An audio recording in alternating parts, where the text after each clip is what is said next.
Thamoy siyang khurumjari invitation am pijari 3 days national workshop yumda electrical light mai thanbiribasing toti pipe ising konjin septic tank bathroom ising sijanaribasing AC fan yumda mai horaga sak thongbiriba mayam punamak construction na profession oiraga sen tanbiribasing social media da construction tawraga yamna hairiba expert sing so ngasi ki topic asigi maming na MEPF haibadi mechanical electrical plumbing and fire protection system in building sector laiba that 10 October day na 12 October 3 days ki program ni aduga tawudri mafam sina government polytechnic Takyel Imphal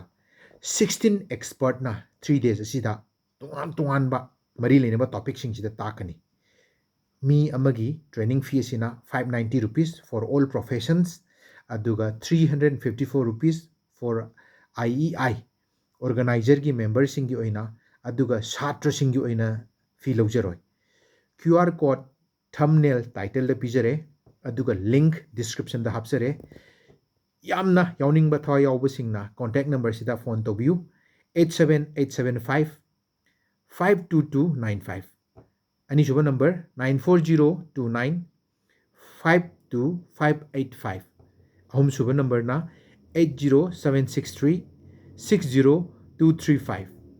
hairibo oza ahum sida phone tobiu aduga volunteer moina engona phone tobiru shai 8257046869